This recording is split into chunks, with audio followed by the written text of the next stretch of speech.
മനോരമ ചാൻസിലേക്ക് സ്വാഗതം. രാഹുൽ സദാശിവന്റെ സംവിധാനത്തിൽ ഡൈസ് ഇറ എന്ന് പറഞ്ഞ ഒരു സിനിമയുടെ ഒരു ടീസർ വന്നിട്ടുണ്ട്. ആ സിനിമയിൽ നായകനായിട്ട് വരുന്നത് നമ്മുടെ പ്രണവ് മോഹൻലാലാണ്. അപ്പം ഈ സംവിധായകനെ നമ്മൾക്ക് എല്ലാവർക്കും അറിയാവുന്ന ഒരു സംവിധായകനാണ്. ബ്രഹ്മയുഗം, റെഡ് റെയിൻ, അതേപോലെ തന്നെ നമ്മുടെ ഭൂതകാലം എന്ന് പറഞ്ഞ സിനിമകളുടെ സംവിധായകനാണ്. ഈ 3 സിനിമയും കിഡിലെ സിനിമയാണ്. പിന്നെ അദ്ദേഹത്തിന് ഹൊറർ മൂവി എടുക്കാൻ ഒരു പ്രത്യേക കഴിവ് തന്നെയുള്ളൊരു ഡയറക്ടറാണ്. അപ്പോൾ ഈ ഒരു സിനിമയും ഒരു ഹൊറർ മൂഡിലുള്ളൊരു സിനിമ തന്നെയാണ്. ഇതിൻ്റെ ടീസറിലൊക്കെ വരുവാണെങ്കിൽ നല്ല രീതിക്ക് തന്നെ ഒരു ഹൊറർ ഫീൽ തരുന്ന ഒരു ടീസറും, അതേപോലെ തന്നെ അതിനനുസരിച്ചുള്ളൊരു മേക്കിങ്ങും, അതുപോലെ തന്നെ ആ ഒരു മ്യൂസിക്കും ആ ഒരു ഇതിന് ടീസറിൻ്റെ കൂടെ നല്ല രീതിക്ക് തന്നെ പോകുന്നുണ്ട്. ടോട്ടൽ പറയുകയാണെങ്കിൽ നല്ലൊരു ടീസർ തന്നെയാണ് വന്നിരിക്കുന്നത്.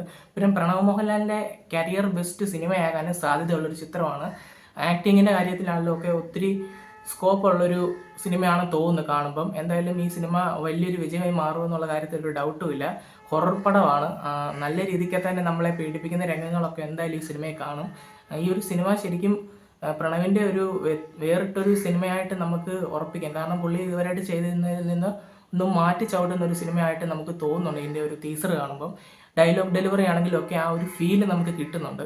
ഒരു ഹൊറർ ഫീല് നമുക്ക് തരാൻ സാധിക്കുന്നുണ്ട്. എന്തായാലും ഈ ഒരു സിനിമ മലയാളത്തിൽ തന്നെ ഏറ്റവും വലിയൊരു ഹിറ്റായി മാറട്ടെ എന്ന് നമ്മൾ ആഗ്രഹിക്കുന്നു. പ്രണവ് മോഹൻലാലിൻ്റെ ഇനിയും തുടർന്നുള്ള സിനിമ ജീവിതത്തിലെ ഒരു മൈൽ സ്റ്റോൺ ആയിട്ടുള്ളൊരു സിനിമ ആയി മാറട്ടെ ഈ ഒരു സിനിമയെ നമ്മൾ ആശംസിക്കുന്നു. എന്തായാലും ഇതിൻ്റെ ഒരു ടീസർ എനിക്ക് ഭയങ്കരമായിട്ട് ഇഷ്ടപ്പെട്ടിട്ടുണ്ട്. നിങ്ങൾക്ക് ഈ ഒരു ടീസർ എത്രത്തോളം ഇഷ്ടപ്പെട്ടെന്നുള്ളത് നിങ്ങൾ കമൻറ്റ് ചെയ്യുക. അപ്പോൾ നമ്മുടെ ഇന്നത്തെ വീഡിയോ ഇത്രയൊക്കെ ഉള്ളൂ. ഞങ്ങളുടെ വീഡിയോ ഇഷ്ടപ്പെട്ടെങ്കിൽ ലൈക്ക് ചെയ്യുക, ഷെയർ ചെയ്യുക, സബ്സ്ക്രൈബ് ചെയ്യുക.